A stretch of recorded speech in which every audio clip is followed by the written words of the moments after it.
دنیا کی سب سے بڑی جمہوریت، سب سے بڑی دہشت گرد، ہر گھر مورچہ، ہر گلی میدان جنگ، ساری جنگیں، ساری لاشیں، سارے قیدی، سارے مہاجر، یتیم بچے، ابدان چیتنے، سب میرے مسلمانوں کے مکین اپنے مکانوں میں موصول زندگی کو ترس رہے ہیں۔ آدم کی بیٹیاں نیلام، امن عالم کے بڑے بڑے ٹھیکیداروں، کہاں گئی سلامتی کونسل کی قراردادیں؟ مر گیا دنیا کا عدالتی نظام، سو گیا عالمی زمین، خون بہتا ہے وہاں، اڑ رہی ہے یا شراب، گونجتے ہیں وارجز یا چہکتے ہیں رباب، بوٹیاں اڑتی ہے وہاں، بڑھ رہے ہیں یا کباب، مار کے وہاں موت کے زندگی یا مستخاب، مفلسی ہوا سرمکب عیش یا خانہ خراب۔ اس طرف سے یہ سوال اور اس طرف سے یہ جواب۔ علی وقار میں مانتا ہوں اور بحیثیت مسلمان میرا یہ عقیدہ ہے کہ جنت کسی کافر کو ملی ہے نہ ملے گی۔ کافر کے لیے تو رب کی کائنات نے دوزخ بنائی ہے۔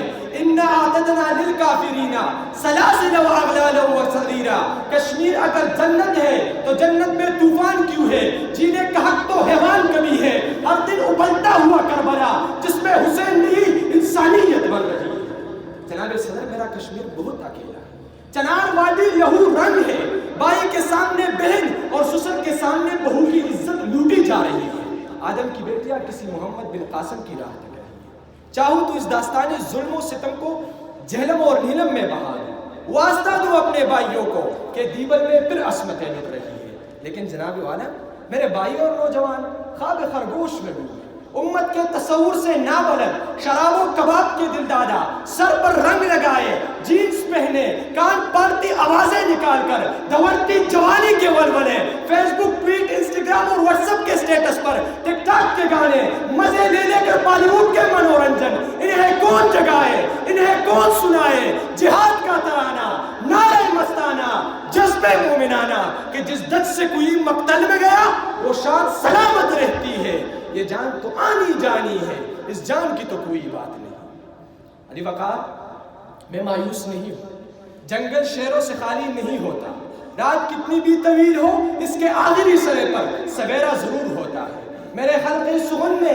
ابھی زندہ ہے وہ گدا اور فقیر جو جذبہ جہاد اور شوق کی شہادت لیے عزم و ہمت کے پیکر، پاکیزہ جوانیاں، رات کے غازی دن کے مجاہد، جو حرام نہیں کھاتے، جو نماز نہیں چھوڑتے، جو زلزلہ بن کر گرے گا اور بجلی بن کر چمکے گا، پھر ہوگا سب کی مان، کشمیر بنے گا پاکستان، کشمیر بنے گا پاکستان۔ بس ماچس کی ایک تیلی گرنے، ایک ناش کے تڑپنے اور ایک پتھر اٹھنے کی دیر ہے، پھر دیکھنا اللہ کے دین کے سپاہی، محمد علی کے غلام سرحدیں پار کر جائیں گے، کیونکہ یہ محبتوں کے سلسلے ہیں، عقیدتوں کے مرحلے ہیں اور شہادتوں کی منزلیں۔ علی وقار میرا وجدان یہ کہتا ہے، مجھے دکھائی دے رہا ہے کہ ان نوجوانوں میں، شمعلم کے پروانوں میں کل کے قدیر بھی ہے، ملک کے تقدیر بھی ہے، بٹی شبیر بھی ہے، ان میں شیر خان بھی ہے، راشد منہاج جیسے مرد میدان ہے۔